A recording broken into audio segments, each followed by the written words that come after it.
What it do, CBE family? It's your boy CBE Frank, and we back with another one, man. This is another A&E video. This one about highway robberies, people getting robbed for their car, their belongings, all type of, you already know. Hit that like, subscribe, bell notification button, get in those comments. And if you don't, use a hoe. You feel me? Let's get in this vibe. Yeah, you dig, get your love. Huh. You feel me? Get your, huh.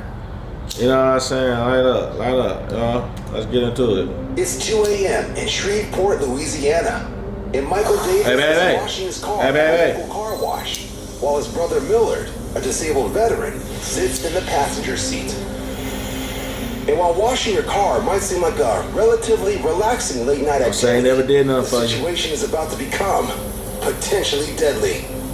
The first guy that I saw was the guy that was off camera. I just assumed it was somebody panhandling.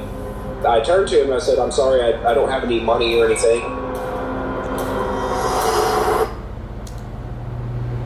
Why this nigga look like he's 12 but 40 years old at the same time? Is it me or am I tripping? To him, I said, "I'm sorry, I don't have any money or anything." When I turned around, his accomplice had the gun set up on me. It's a carjacking, and Michael and his brother inside the car are caught completely off guard. Once I turned around and I saw the gun was pointed at my face, I needed to address the primary threat, which was the person with the gun. Oh,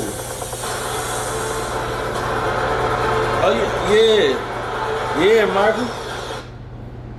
See, this is why I say stay in school, stay focused on something. Even if whatever you got going on doesn't work out, it's always better to just get a job, save, and keep trying to figure it out. Just never quit. Because you could be out here doing dumb shit like these two fools right here. They gonna end up hurting somebody, getting hurt, or going to jail for a petty robbery that didn't work out and get 5-10 years. Mark my words. They didn't even do this shit. Like the setup was cool, but why you let him walk and his accomplice away? The biggest motivator for me was saving my brother. I fuck with Michael though. I mean, he did that shit though. Like that can be he ain't freeze up. People can't. But it's not over yet. I immediately jump into my car, and my thought was, launch out of there and chase them down. The car wash hose, however, has other ideas. When I dropped the sprayer, it went under the front of my car, so if I would have went forward, it would have, drug the whole thing down on my car. So I decided to put it in reverse instead. But once I got back into the car wash stall, I went to the front and I said, "Hey, you, come back and try it again." Michael want all the smoke. Come back. We want all the smoke. We want all the smoke. Of the night.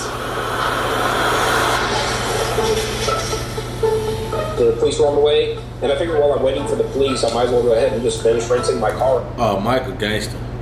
Michael gangster. That nigga went back to watching this. I came here for that anyway. Nigga gangster. The two would-be carjackers are never identified by police, but the experience hasn't changed the way Michael looks at the world. As far as the way that I interact with people or, in situations like that, it's really nothing has changed. I stay as aware as I always have. Those was two druggies. Just deal with things the way that they come. Trying to come up with some money to buy a bunch of drugs to do it.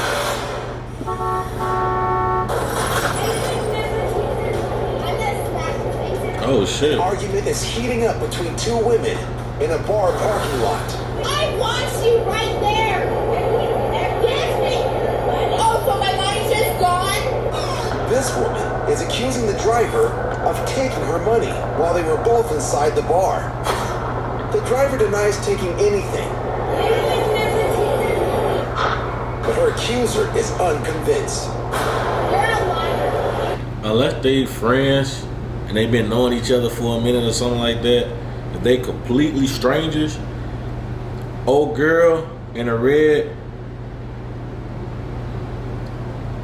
she definitely took her money if they're completely strangers. I say that because if a stranger come up to me talking about I took their money and I know I didn't take their money, I'm not finna sit here and go back and forth with you about me not taking your money. Nigga, I didn't take it. I'm gone. You know what I'm saying? Get the fuck out. Just drive. You know what I'm saying? I ain't finna. You know I did take their money, nigga. Let's go! Let's go! Fix your car! Come on, let's go! Let's go! Wanna go? Let's go then! The driver refuses to fight and pulls away. But then, apparently, reconsiders. I'm good. If she is, in fact, good, then she's lucky. It's unclear if any charges were filed, but a lesson is most definitely learned. Before challenging your opponent to a duel, check that 3,000 pounds of vehicle isn't standing in your Yeah, she way. got blessed. She almost got crunched. In Anaheim, California, Both of them got lucky. several police cars are in pursuit of a stolen vehicle worth $800,000. A fire truck reportedly taken from a Oh, this is some GTA shit. while paramedics were bringing This some the GTA patient to the shit. hospital.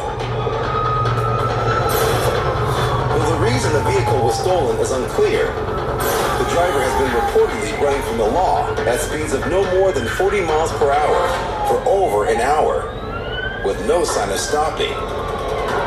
Until something remarkable happens. A man who's reportedly homeless walks into the middle of the street, directly in the fire truck's path. Alright, Hitch.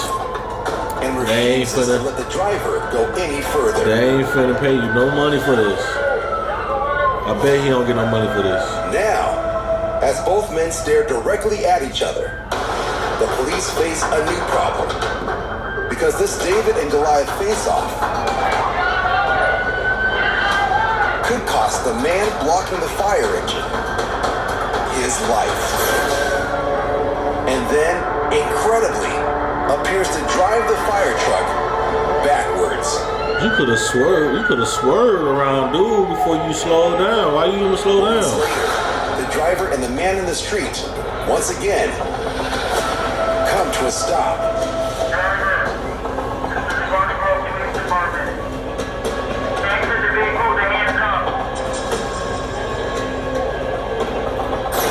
Police continue to stay back as the man in the street appears to try to reason with the man in the fire truck. This some weird shit. I'm surprised the police didn't pull up with their blicks already. It's over. Yeah. They need to hire Buddy. Get him a job.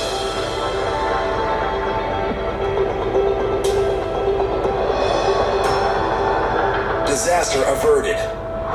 Police immediately rush in to take over.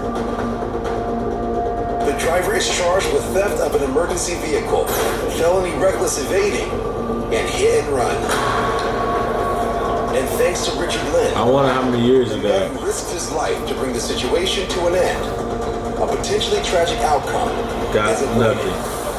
But he gonna get blessed. Whether you believe in God, the universe, Muhammad, whatever, he gonna be blessed though. He gonna some blessings gonna come his way. It just, A great example of how in some situations, you know what I'm saying? courage and compassion Because you don't know what that man could have did later on. Could have started running over cars, hitting cars, killing people, you know, running over people, hitting the sidewalk. It's 5 He p.m. needed in to be San stopped. Francisco. A car side door camera captures a silver car coming to a stop near a highway on-ramp. Inside that car are two real estate photographers with nearly $7,000 worth of camera equipment in the back. What they don't know is that this black sedan has been following them since they left their shoot. As the traffic moves forward, the silver car is now seen on the same vehicle's dash cam.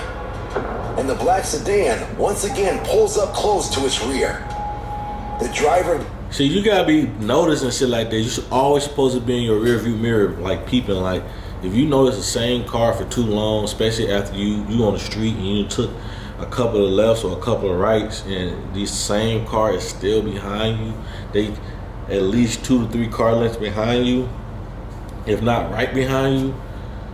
You know what I'm saying? You need to know. You know what I'm saying? I ain't gonna tell you how you would handle it, how you should handle it. I know how I would handle that. You know what I'm saying? Or recording. But he wishes to remain anonymous. You need to always be aware of that. But doesn't think too much of it. Never drive home too. Car coming along my side. I'm gonna tell you that. I thought I was just gonna try and cut into traffic. So I was like, okay, well, I'll let it through. You know, I give him some space. And then I see him cut in front of me as expected. What happens next is anything but expected.